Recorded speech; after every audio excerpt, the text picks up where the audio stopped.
Alright guys, so let's go ahead and revisit parabolas since, we all seem to just love them so much. Alright, so if I've got a vertical parabola, I've got this one right here, all my pieces, this one is my focus. Here's my vertex. Here's my directrix. Okay. One of the things that seems to be a big thing that people don't seem to understand is what the purpose of P is. And right here, this is P. It is the distance from my vertex to my directrix and the distance from my vertex to my focus. They are equally distant from the vertex. So what I have here is basically showing that if I take my vertex and I add P, I'll get my focus. If I take my vertex and I subtract P, I'll get my directrix. It works like that every single time, no matter if your P is positive or negative. And that's what's going to determine whether or not it's going down or if it's going left. Because if my P is negative and I'm adding a negative, it's going to make me go down. And so that's what's making the parabola open up in different directions. What we've got right here, so we all seem to understand that the focus always lies inside the parabola, and that the directrix is always outside the parabola. This is part of the thing where when we're having issues with if I'm given the center and the directrix and figuring out which way I'm opening, this is where people are struggling with kind of understanding this concept right here. All right, scroll down. So here I've got both the directrix and the axis of symmetry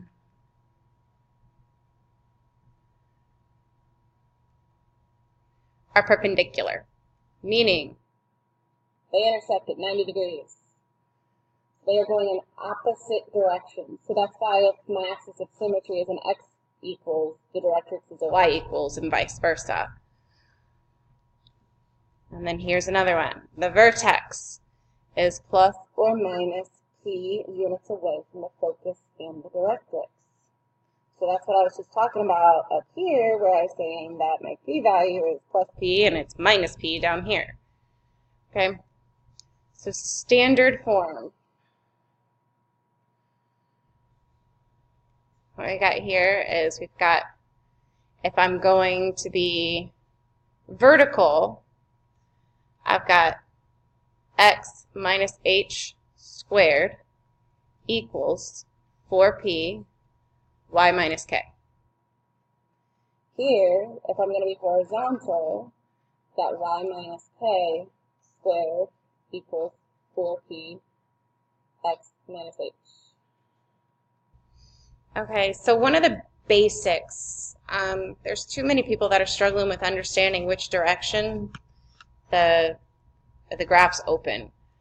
So if I go on my calculator and I put in here x squared, y equals x squared, and I graph it, I've got a parabola that goes straight up and down. This entire thing can just be y equals x squared. I have an x squared here. If my h is 0, I've got a 0 there. If my 4p is a 0, so on and so forth.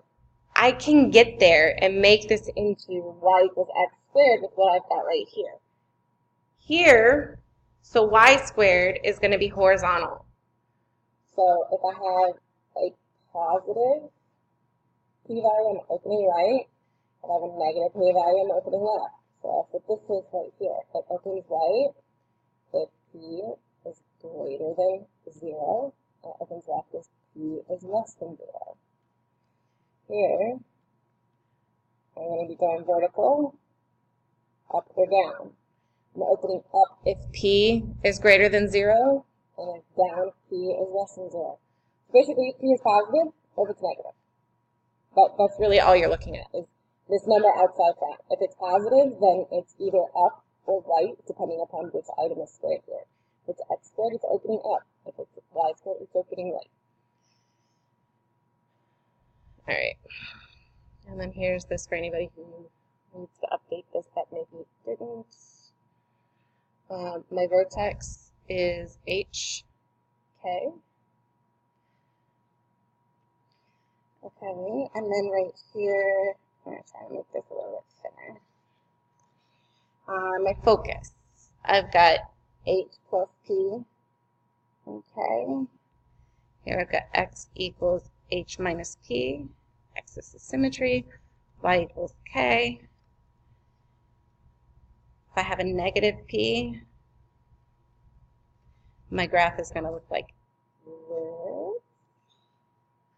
And my standard form for this one is Y minus K squared equals 4P X minus H. And then over here, my vertex is HK, so you notice both of them are the same. That's never changing in any of these. My focus here is HK plus P. My vertex is Y equals K minus P. My axis of symmetry is X equals H. If I have a negative P, instead of looking like this, my graph will look like this. And my standard permutation is X minus H squared equals 4P Y minus K.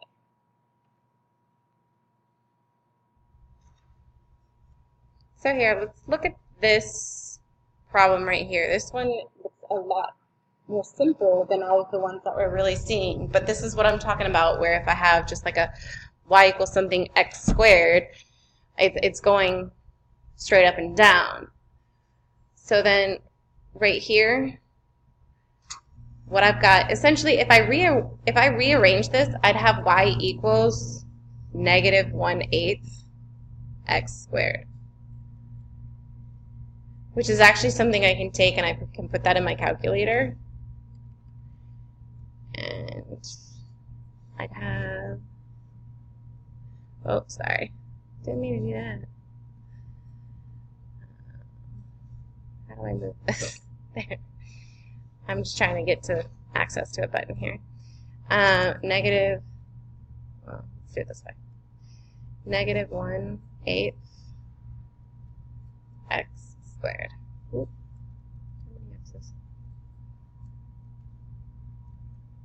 So now you can see I've got my graph right there. It's negative. It's going down. It's straight up and down. It's an x squared, and it's got a negative p value, okay?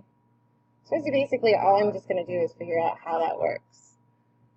So the first thing I have to do is identify my center, or my vertex, I guess is what it is in this one.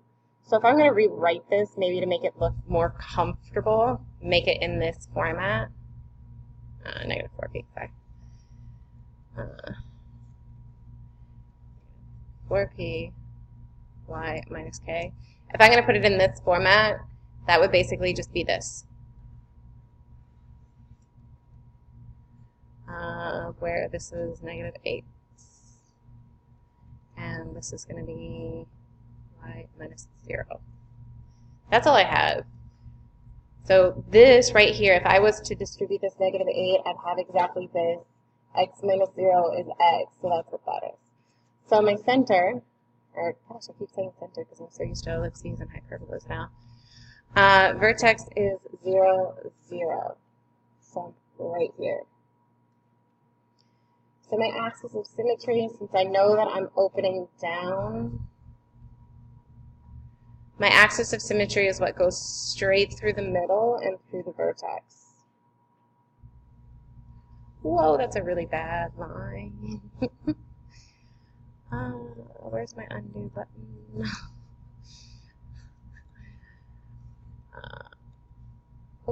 We'll try that again.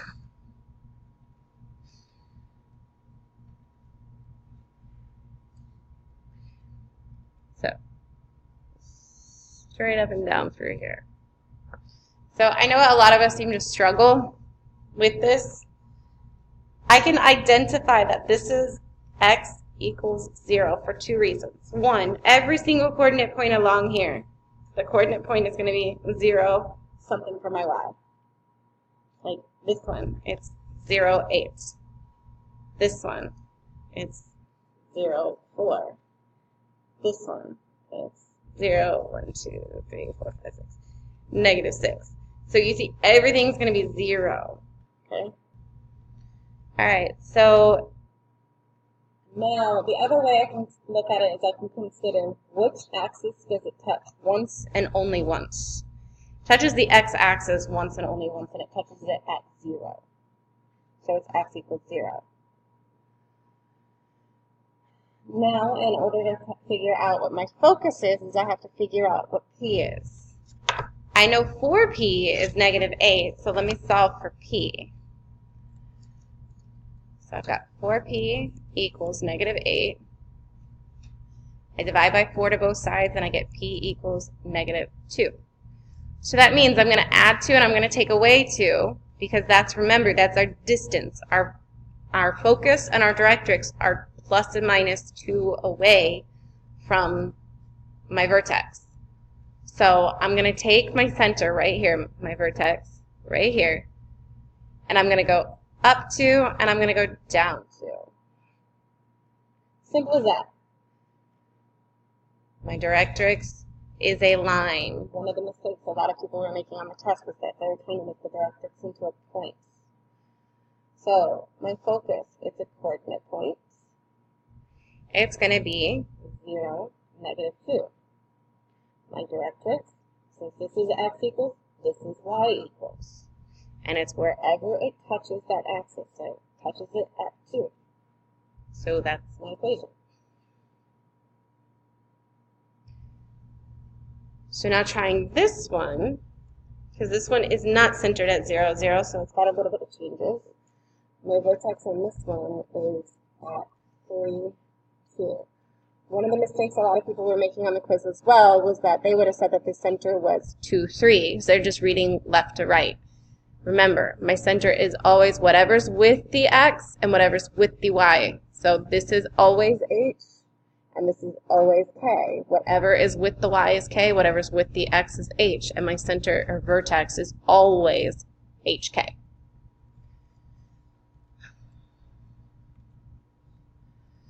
So then here, I'm going to go ahead and plot it. So I'm going to go to the right 2 and up 2. So there's my vertex. The y is squared, and the 4p here is negative. So if y is squared, it's going to be opening left and right. If the p is negative, I'm going to be opening left. So that's what I've got. So now my axis of symmetry is going to be right here. So this touches my y-axis once and only once, and it touches it at 2. So it is y equals 2. So I know this is going to be an x equals since this is a y equals. I just don't know what it's going to be. So now I've got to figure out what 4p is. So I have 4p equals negative 4, because that's right here. This is what 4p is in that equation. So I'm going to divide by 4 to both sides, and I get p equals negative 1. So here, from my center, I'm going to be going right and left 1. I'm going to be doing this and this. So that's going to put me right here as my focus because that's inside my parabola. That's going to get 2, 2. And this right here is a line perpendicular to this. And that's going to be x equals 4. But Miss Rule, we never did it that way in class. It's okay. I'll explain it how we did it in class on this one in my next video.